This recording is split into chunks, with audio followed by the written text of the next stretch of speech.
จมูกหนูหายไปไหนหมดเลยสวัสดีค่ะตอนนี้นะคะเราอยู่ที่คลินิกเนาะก็ประมาณนี้เดี๋ยว8 โมงนะคะเขาจะมีรถมารับวันนี้วันที่12นะลืมไปนะลืมบอกวันนี้เราผ่าตัดนะคะแล้วก็8 โมงโอ้ยตอนนี้7 โมง 43เองแม่แสดงว่าเรามาเร็ว8 โมงนะคะก็จะมีรถมารับไปที่โรงพยาบาลเนาะ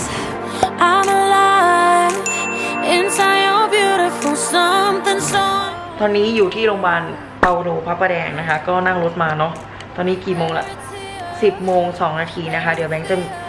น่าจะเข้าผ่าตัดประมาณบ่ายโมงเนาะประมาณบ่าย 2ประมาณนี้เนาะที่เขาบอกเดี๋ยวรอเปลี่ยนชุดนะคะแต่ตามจริงเนี่ยเขาให้ผ่าตัดที่คลินิกนะคะแต่ด้วยความที่เหมือนห้องที่คลินิกอะห้องพักฟื้นมันเต็มนะคะแบงค์เลยต้องมาผ่าที่โรงพยาบาลเนาะโรงพยาบาลเปาโลนะคะแต่รอบนี้เราก็จะมีแบบบางเคสที่เป็นเคสโคลอนหรือว่าเคสผ่าลำไส้อย่างเงี้ยค่ะก็จะมาผ่าที่โรงพยาบาลนะคะคืนนี้ที่ออกจากห้องผ่าตัดนะคะอาจจะเข้าห้อง ICU ประมาณคืนนึงเนาะแล้วก็รอดูอาการนะคะถ้าอาการดีก็สามารถออกมาพักฟื้นที่ห้องปกติได้เนาะแต่ถ้าอาการยังไม่ดีก็อาจจะอยู่ใน ICU ต่อนะคะแต่ว่าส่วนใหญ่เนี่ยที่ผ่าตัดนะคะตามที่พี่เจ้าหน้าที่เขาบอกเนี่ยก็ส่วนใหญ่ประมาณคืนนึงนะคะที่อยู่ ICU เนาะตอนนี้ถ่ายอยู่นะคะเมื่อกี้พยาบาลเขามาสวนน้ำสบู่ให้นะคะเป็นน้ำสบู่เนาะเมื่อกี้ไม่ได้ถ่ายไว้นะคะก็คือแบบเมื่อกี้อายพยาบาลมากเพราะว่าต้องเปิดก้นให้พยาบาลสวนให้นะคะเมื่อกี้นอนกับเตียงเนาะแล้วก็ใส่ชุดแบบนี้ข้างหลังนะคะแล้วก็พยาบาลสวนน้ำสบู่เข้าให้นะคะจนหมดถุงนึงแล้วก็มาถ่ายออกนะคะอันนี้ก็ถ่ายออกแล้วเนาะแล้วก็พี่พยาบาลบอกว่าเดี๋ยวถ่ายเสร็จกดกิ่งกดออกเรียกนะคะเดี๋ยวจะมีพยาบาลมาให้น้ำเกลือแล้วก็เจาะเลือดหรืออะไรสักอย่างนี่แหละเนาะแต่น่าจะให้น้ำเกลือสิ่งหนึ่งนะคะตอนนี้ยังถ่ายไม่หมดเลยทุกคนคือแบบเรียวไทม์เลยปะอันนี้คือชุดพยาบาลนะคะเดี๋ยวเขามีกางเกงให้เปลี่ยนด้วยอ๋อเชื่อเลยก็เรียบร้อยนะคะตอนนี้ให้น้ำเกลืออยู่เนาะเมื่อกี้พี่พยาบาลมานะคะอันนี้คือเครื่องให้น้ำเกลืออันนี้คือน้ำเกลือคือเมื่อกี้เข็มยาวมากจะเป็นลมเพราะเข็ม เป็นโรคอะไรไม่รู้กลัวเข็มแบบถ้าเข็มโบท็อกเนี้ยเราไม่กลัวแต่ถ้าแบบไปเจาะเลือดโรงพยาบาลทีไรเงี้ยมันจะรู้สึกเสียวๆว่ามันจะเป็นลมอ่ะเมื่อกี้แบบเข็มยาวตอนนี้แบบหิวข้าวหิวน้ำอยากกินข้าวอยากกินน้ำผ่าตัดเสร็จจะได้เสร็จแต่พรุ่งนี้เช้าน่าจะได้กินข้าวต้มเฮ้ยเดี๋ยวอยู่ใน ICU ก็จะให้กินเนี่ย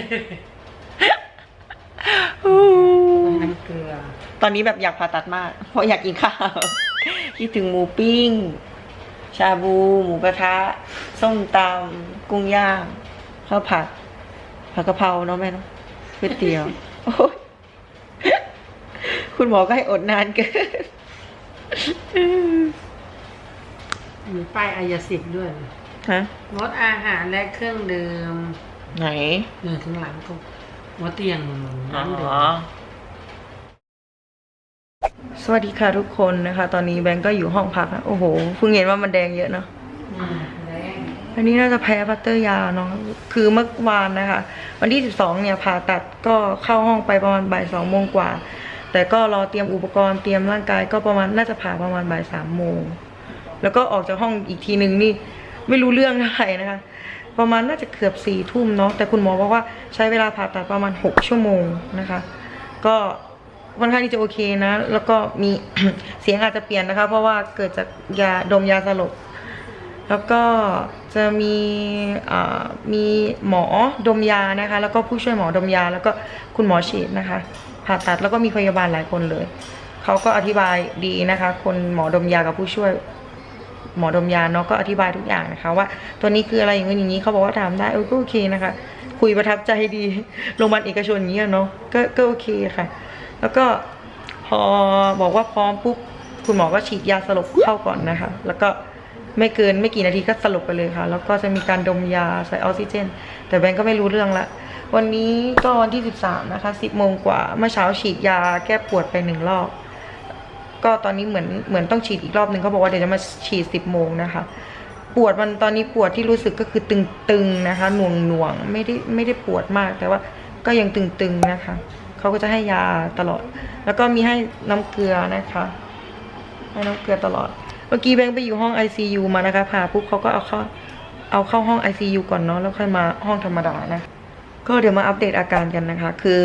เมื่อเช้ามีพี่พยาบาลอยู่ที่คลินิกนะคะ คนที่เข้าร่วมผ่าตัดกับคุณหมอเมื่อวานเขาก็มาดูแลให้นะคะ แล้วก็อธิบาย ก็มันจะมีตรงนี้ที่เขาฟิกนิดนึงขานะคะในเมืองไทยขาเราก็อย่าแคบจนเกินไป หรือว่ากว้างจนเกินไปนะคะ มันสามารถทำให้แผลมันสามารถยืดแล้วก็ตึงเกินไปได้อาจจะปิเนาะแล้วก็อย่าไขว้ขาไขว้พูดไม่ชัดกันไขว้ขานะคะ แล้วก็อย่าชันขาขึ้นอย่างเงี้ยมันก็เสี่ยงอันตรายต่อแผลเนาะช่วงนี้นะคะ ก็นอนไปก่อน แล้วก็มีพลิกตัวได้บ้างเป็นบางครั้งนะคะพลิกตัวก็เอาหมอนรองระหว่างขาเนาะแล้วก็ตอนนี้ให้น้ำเกลือนะคะ ก็มียาฆ่าเชื้อด้วยตลอดนะคะ น้ำเกลือยังให้ตลอดอยู่ แล้วก็เมื่อกี้มียาให้มากินเนาะเมื่อเช้าแบงค์ฉีดยาไป2 รอบนะคะ ก็คือ7 โมงเช้ากับ11 โมงมันเป็นยาแก้ปวดนะคะ เวลาปวดมันก็จะแบบไม่ได้ปวดมากมาย เพราะว่ามันมีตัวนี้อยู่นะคะ ตัวนี้เป็นยาบล็อกหลังเนาะอันนี้เขามาติดไว้ข้างหน้าซ้ายมันก็จะพาดไปข้างหลังนะคะ เป็นยาบล็อกหลังก็ลดอาการปวดลงบ้าง แต่ถ้าปวดจริงๆหรือหมดฤทธิ์ยาเนี่ยมันก็จะมีตึงตึ๊บหน่วงๆนะคะ แล้วก็จะมีสายเดนฉี่แล้วก็เลือดออกเนาะวันนี้ก็วันที่14 กรกฎาคมนะคะ8 โมง 45ก็เมื่อกี้พยาบาลเข้ามาเช็ดตัวทำความสะอาดเรียบร้อยเนาะเขาก็จะเช็ดเช้าเย็นนะคะ แล้วก็เมื่อกี้ยังมีคราบเลือดอยู่บ้างนะคะ ที่ซึมออกมา แล้วก็ตามที่แบงค์เคยบอกไปว่าคุณหมอไม่ให้ขยับขามากนะคะ แล้วก็ยังลุกนั่งไม่ได้เนาะตอนนี้ก็ยังนอนราบอยู่นะคะ แล้วก็อาหารก็ยังกินเป็นประเภทเหลวไซอยู่เนาะคือเมื่อวานเนี่ยไม่ได้กินข้าวไม่ได้กินอะไรเลยค่ะตั้งแต่ผ่าตัดเพิ่งมาเริ่มกินวันนี้ตอนเช้าเมื่อวานมีดูดน้ำข้าวนิดนึงนะคะแล้วก็เมื่อเช้ากินโอวัลตินคุณหมอบอกให้กินได้เนาะแล้วก็เป็นอาหารเหลวใสมีน้ำข้าวให้กินนะคะก็คือคุณหมอไม่อยากให้ทานอาหารที่มันเป็นก้อนหรือว่าขบเคี้ยวเพราะว่าอาหารที่มันมีกากปุ๊บมันจะทำให้เราอะระบบขับถ่ายมันทำงานปุ๊บแล้วทีเนี้ยแผลตรงที่ทำไปมันยังไม่หายดีอะค่ะเดี๋ยวถ้าไปนั่งหรือว่าไปเข้าห้องน้ำถ่ายอุจจาระอย่างเงี้ยมันก็อาจจะมีฉีกมีปริบ้างอะไรเงี้ยก็ให้ทานอาหารเหลวใสไปก่อนเนาะแล้วก็รอดูคุณหมอรอดูอาการนะคะ แล้วก็เรื่องปวดเนาะบางคนอาจจะถามว่าเรื่องปวดเป็นยังไงบ้างแบงก์ก็ไม่รู้เหมือนกันนะว่าคนอื่นปวดยังไงบ้างเนาะแต่ว่าคุณหมอเขาจะมียาบล็อกหลังนะคะตามที่แบงก์บอกเมื่อวานนี้ก็จะเป็นสายแบบนี้นะคะสายพาดไปข้างหลังแล้วก็เจาะอยู่ด้านหลังเราเนาะตัวนี้มันจะทำให้เราปวดน้อยลงนะคะ แต่ก็เวลาปวดเนี่ยมันก็มีแบบตึงๆหน่วงๆแสบเล็กน้อยนะคะคล้ายกับทำนมตอนล่าสุดเหมือนกันแต่ว่าอันนี้จะเหมือนมันแผลถลอกนิดหน่อยอะค่ะแต่มันจะตึงๆหน่วงๆแต่ไม่ได้เจ็บมากไม่ได้ปวดขนาดนั้นกินยาก็หายอยู่ค่ะแต่ก็เดี๋ยวดูก่อนว่ามื้อต่อไปเราจะกินหรือฉีดนะคะเพราะว่าแบงก์กินยาแล้วแบงก์ไม่ได้กินข้าวมันเหมือนกัดกระเพาะเนาะ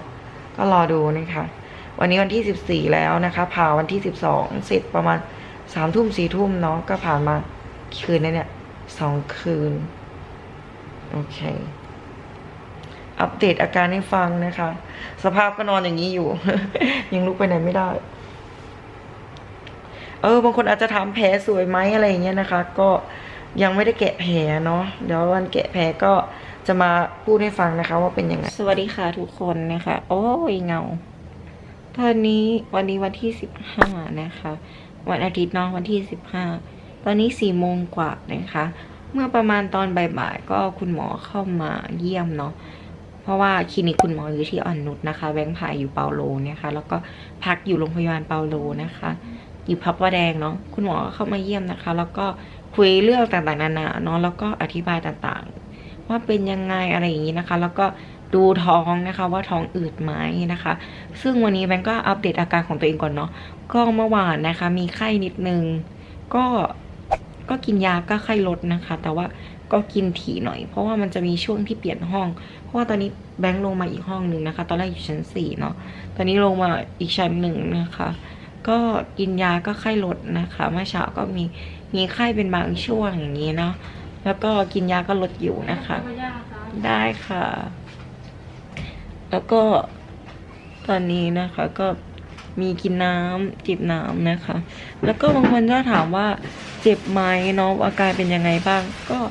เจ็บเป็นบางครั้งนะคะหน่วงอะไรอย่างนี้เนาะตึงๆแต่ก็ไม่ได้เจ็บมากนะคะก็จะมีแบบขยับตัวพลิกตัวบ้างเนาะเพราะว่าแบงค์นอนอย่างนี้ตลอดเวลานะคะยังไม่ได้ลุกนั่งหรือว่ายังไม่ได้ลุกขยับออกจากเตียงเนาะยังต้องนอนอย่างนี้ตลอดเวลาอยู่นะคะแต่ว่าเดี๋ยวพรุ่งนี้ก็จะมีกลับที่โรงแรมนะคะ ไปที่โรงแรมไปพักฟื้นต่อที่โรงแรมเนาะเราแบงก์ก็วันนี้ก็พยายามพลิกตัวบ่อยนิดนึงเพราะว่าแบงก์นอนอะมันจะเป็นแผลกดทับอะทุกคนถ้านอนบ่อยๆนะคะมันก็ออกตรงล้อตรงก้นช่วงหลังอะไรอย่างงี้เนาะมันก็แต่แบงก์ก็เปิดแอร์นะเปิดแอร์ตลอดนะคะคุณหมอบอกให้เปิดแอร์ไว้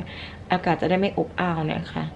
แต่ว่ามันก็ยังร้อนอยู่เพราะว่าอากาศมันระบายไม่ดีเนาะแล้วก็ยังมีเลือดซึมออกมานิดนึงนะตรงแผลแต่ว่าตอนนี้ก็ยังใส่สายเดนเนาะแล้วก็ใส่สายปัสสาวะนะคะแล้วก็มีบางคนถามมาว่าห้องน้ำอ่ะได้เข้ายังไงอะไรอย่างงี้นะคะคือตามจริงเนี่ยตั้งแต่ผ่าตัดมาวันที่12ก็ยังไม่ได้เข้าน้ำยังอยู่บนเตียงนี้ตลอด24ชั่วโมงยังไม่ได้ลุกออกจากเตียงนะคะจนตั้งแต่วันผ่าตัดจนถึงวันนี้ก็เพราะว่าด้วยความที่แผลอะไรอย่างงี้ด้วยเนาะก็ต้องรอดีก่อนนะคะแบงก์ก็จะอัปเดตทุกวันนะคะว่าวันนี้เราทำอะไรบ้างเนาะก็รอติดตามกันดีกว่านะคะสำหรับวันนี้ก็อัปเดตอาการอย่างที่บอกไปว่ามันไม่ได้เจ็บมากก็มีเจ็บเป็นบางช่วงแต่ส่วนใหญ่เมื่อยตัวทุกคนคือด้วยความที่เรานอนตลอดเวลามันทำให้เราเมื่อยตัวมากๆนะคะมันเมื่อยแบบเมื่อยอะปวดก้นปวดหลังนิดหน่อยนะคะแต่แผลก็มีตึงๆหน่วงๆเจ็บบ้างเนาะแล้วก็ต้องมีบางคนแผลเผลอสวยไหมอะไรเงี้ยคือแบงค์ยังไม่ได้แกะแผลออกนะทุกคนก็ยังไม่เห็นแผลนะคะถึงให้เห็นแผลแบงค์ก็คงไม่ถ่ายรีวิวให้ดูนะใครจะมาถ่ายให้ดูวะแล้วก็ต้องพูดอะไรดีสำหรับเรื่องแผลคุณหมอก็มาคุยเมื่อกี้นะคะคุณหมอก็บอกว่าของแบงค์เนี่ยเนื้อเป็นคนตัวเล็กก็ค่อนข้างที่จะบางหน่อยนะคะตรงหนังมันก็ระวังเรื่องแผลปีแผลฉีกแผลอะไรอย่างนี้เนาะระวังมากดูแลตัวเองเซฟตัวเองให้ดีที่สุดก็จะดีมากๆนะคะแล้วก็ส่วนเรื่องของความลึกคุณหมอก็พยายามเต็มที่ที่สุดเนาะแต่ว่าเราก็ต้องมาดูหลังจากที่มันขึ้นอยู่กับเราโมด้วยนะคะเราต้องแยงโมอะไรอย่างนี้ด้วยเนาะก็รอดูนะคะวันเปิดแผลแล้วก็เราแยงโมด้วยเนาะก็จะมีพยาบาลมาสอนทุกวันนะคะตามที่แบงค์บอกนะคะแล้วก็รายละเอียดต่างๆนานาแบงค์ก็จะอัปเดตในแต่ละวันให้ฟังเนาะสำหรับวันนี้นะคะคุณหมอก็บอกว่าเดี๋ยวตอนเย็นอาจจะได้กินข้าวต้มเนาะแต่แบงค์ก็ยังไม่ได้กินข้าวอะไรเยอะมากมายนะคะคุณหมอก็มีน้ำข้าวต้มน้ำต้มที่มันเป็นน้ำข้าวทุกคนมาให้กินนะคะแต่ไม่ได้มีเนื้อข้าวนะมีแต่เป็นน้ำข้าวอ่อนๆเนี่ยคือคุณหมอก็ไม่ได้อยากให้แบบถ่ายอุจจาระเนาะอยากให้แผลมันหายสนิทก่อนนะคะถึงจะถ่ายอุจจาระได้เนาะมันก็จะมีปัญหาเรื่องถ่ายอุจจาระนะคะก็เลยไม่ได้กินอะไรมากมายเนาะก็แบ่งอดอาหารมาตั้งแต่วันที่9แล้วแหละเนาะถ้าสรุปนะคะก็กินเป็นบางอย่างเล็กๆน้อยๆนะคะที่กินได้ก็พยายามฟิกที่สุดนะคะแต่ตอนนี้ก็ชินอยู่เนาะไม่ได้หิวมากมายนะคะแต่ก็อยากกินด้วยความที่แบบอยากกินหมูย่างอยากกินอะไรอย่างเงี้ยตอนนี้อยู่ที่โรงแรมแล้วนะคะก็มาถึงประมาณช่วง11 โมงเช้านะคะพี่ที่คลินิกเขาก็ไปรับเนาะที่โรงพยาบาลนะคะก็ถอดสายน้ำเกลือออกนะคะถอดออกแล้วเมื่อเช้านี้เนาะแล้วก็ถอดสายเดนนะคะที่เป็นสายเดนเลือดออกเนาะก็ตัดชุบแล้วก็ดึงออกนะคะก็เจ็บเล็กน้อยนะคะแบบเสียวๆก็แอบมองค่อนข้างที่จะยาวอยู่นะแล้วก็ถอดสายบล็อกหลังออกนะคะแต่ถอดสายบล็อกหลังเนี่ยนึกว่าจะเจ็บแต่ก็ไม่เจ็บเท่าไหร่นะคะไม่รู้สึกก็ถอดเรียบร้อยแล้วนะคะแล้วก็ตอนลุกขึ้นนี่คือลำบากมากเหมือนคนแบบตั้งไข่ใหม่ เดินใหม่คือกล้ามขาเราตรงหน้าขามันไม่มีแรงยิ่งฝั่งซ้ายมือไม่มีแรงเลยทุกคนคือยกขาไม่ได้แล้วตอนลุกครั้งแรกคือแบบแค่เราลุกนั่งก็เวียนหัวแล้วเพราะว่าเรานอนนานมากๆแต่ว่าเขาก็เป็นอาการของทุกคนนะคะลองถามแล้วส่วนใหญ่คนที่แปลงเพศเสร็จเนี่ยบางคนเนี่ยตอนหัดเดินหรือหัดลุกใหม่ๆเนี่ยเป็นลมเลยแต่เมื่อเช้านี้แบงก์ก็ลุกกว่าจะลุกได้คือแบบต้องช่วยกันจับช่วยกันพยุงเยอะมากนะคะพอนั่งเสร็จก็จะทุกคนมันเวียนหัวมากมันจะเป็นลมอย่างเดียวเลยแต่ว่าก็ไม่ถึงกับเป็นลมนะแต่พอขึ้นรถปุ๊บก็ขับจากเปาโลมาอ่อนนุชนะคะเปาโลพระประแดงเนาะก็ขับมาปุ๊บแบงก์ก็นอนตลอดทั้งทางนะคะก็นั่งนอนนั่นแหละแล้วก็เขามีหมอนอันนี้ให้หมอนรองก้นนะคะเป็นแบบนี้มาให้เนาะก็บรรเทาอาการแบบตึงๆแผลได้นิดนึงนะแล้วก็พอมาถึงพี่พยาบาลนะคะเขาก็พยายามบอกเราว่าพยายามขยับตัวบ่อยๆพยายามลุกหรือว่าเดินบ่อยๆ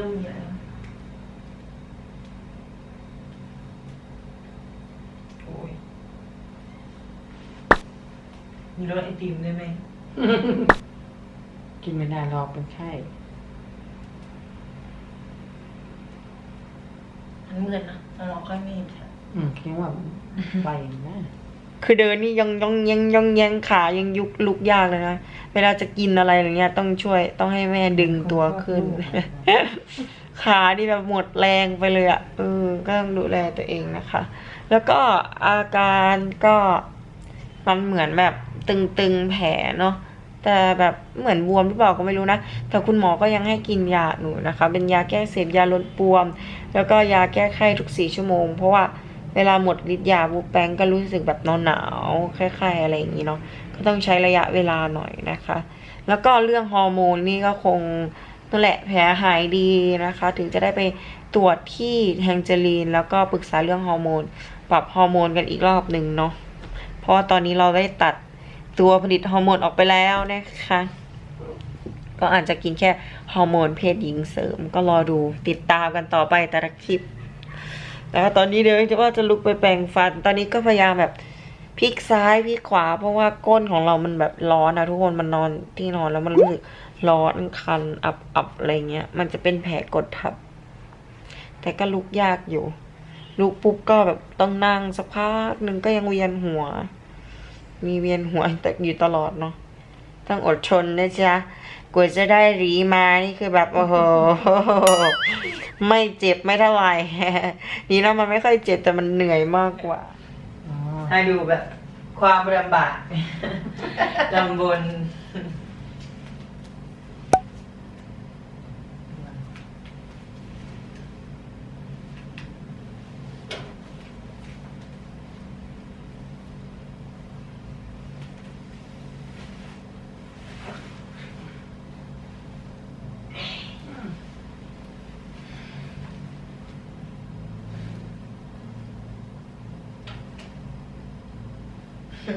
อีกเลย